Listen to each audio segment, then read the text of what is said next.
हरे कृष्ण। ये जीवन अत्यंत छोटा है, नहीं जानते अब कितने श्वास इस शरीर में बचे हुए हैं, लेकिन हम भाग्यशाली इसीलिए भी है क्योंकि हम एकादशी जैसे व्रत का पालन करते हैं। एकादशी के विषय में हमारे शास्त्र कहते हैं कि संसार रूपी सर्पदंश पापी मनुष्य समूह जब एकादशी के उपवास का पालन करते हैं तो वे तुरंत सुखी हो जाते हैं। इस मनुष्य जीवन और आने वाले आध्यात्मिक गंतव्य दोनों के लिए भी ये एकादशी का व्रत अत्यंत फलदायी है, जो है फाल्गुन मास के या माघ मास के कृष्ण पक्ष की विजया एकादशी। तो चलिए आज के इस पावन अवसर पर हम श्रवण करते हैं विजया एकादशी की पौराणिक कथा को। एक समय महाराज युधिष्ठिर ने भगवान श्री कृष्ण से पूछा, हे वासुदेव, फाल्गुन मास के कृष्ण पक्ष में कौन सी एकादशी होती है? कृपया इसका महात्म्य बताइए। इस पर भगवान श्री कृष्ण बोले, हे राजन, अवश्य ही मैं आपको इस एकादशी के महात्म्य का वर्णन कह सुनाता हूँ, जो कि महान ऋषि नारद मुनि ने ब्रह्मा जी से सुना था। इसे ध्यान पूर्वक सुनिए। एक बार नारद जी ने कमल के आसन पर विराजमान होने वाले ब्रह्मा जी से प्रश्न किया, हे सुरश्रेष्ठ, फाल्गुन मास के कृष्ण पक्ष में आने वाली विजया एकादशी के पुण्य का कृपया वर्णन कीजिए। उत्तर देते हुए ब्रह्मा जी ने कहा, हे नारद, विजया एकादशी का व्रत बहुत ही प्राचीन, पवित्र और पाप नाशक है, जो समस्त पापों का हरण करने वाली है। ये विजया एकादशी अपने नाम के अनुसार ही हर प्रकार का विजय प्रदान करने वाली है। पूर्व काल की बात है, भगवान श्री रामचंद्र जी 14 वर्षों के लिए वन में गए, जहाँ वे पंचवटी में अपनी भार्या सीता तथा भाई लक्ष्मण के साथ रहने लगे। वहाँ रहते समय लंकापति रावण ने चपलतावश विजयात्मा श्री राम की तपस्विनी पत्नी सीता को हर लिया। उस दुख से श्री राम व्याकुल हो उठे। उस समय सीता की खोज करते हुए वे वन में घूमने लगे। कुछ दूर जाने पर उन्हें जटायु मिले, जिनकी आयु समाप्त हो चुकी थी, जिनसे माता सीता के हरण का वृत्तांत सुना। इसके बाद उन्होंने वन के भीतर कमंद नामक राक्षस का वध किया और फिर सुग्रीव के साथ उनकी मित्रता हुई। तत्पश्चात श्री राम के लिए वानरों की सेना एकत्र हुई, जिसमें हनुमान जी भी मिले। हनुमान जी ने लंका के उद्यान में जाकर सीता जी का दर्शन किया और उन्हें श्री राम की चिन्ह स्वरूप मुद्रिका प्रदान की। ऐसा उन्होंने महान पुरुषार्थ का काम किया था। वहां से लौटकर वे श्री रामचंद्र जी से मिले और लंका का सारा समाचार कह सुनाया। हनुमान जी की बात सुनकर श्री राम ने सुग्रीव की अनुमति ले लंका को प्रस्थान करने का विचार किया और समुद्र के किनारे पहुंचकर उन्होंने अपने भाई लक्ष्मण से कहा, हे सुमित्रा नंदन, किस पुण्य से इस समुद्र को पार किया जा सकता है?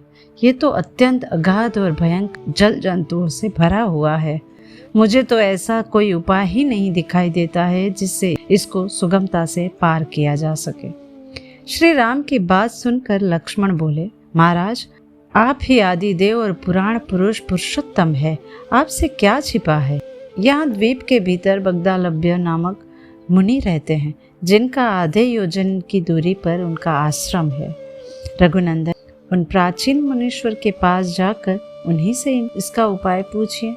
लक्ष्मण की ये अत्यंत सुंदर बात सुनकर श्री राम जी महामुनि बगदालभ्य से मिलने के लिए गए। वहां पहुंचकर उन्होंने मस्तक झुकाकर महामुनि को प्रणाम किया।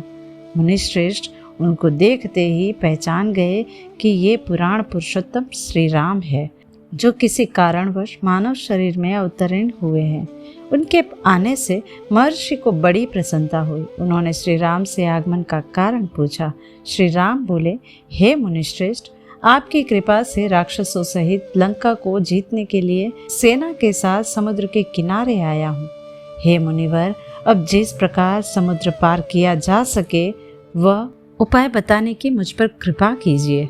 बगदालभ्य मुनि ने कहा, हे श्री राम, फाल्गुन मास के कृष्ण पक्ष में जो विजया नाम की एकादशी होती है, जो हर प्रकार की विजय प्रदान करती है, उसका व्रत करने से आपकी अवश्य ही विजय होगी और निश्चय ही आप अपनी वानर सेना के साथ समुद्र को पार कर लेंगे। हे राजन, मैं आपको इस व्रत की फलदायक विधि बताता हूँ।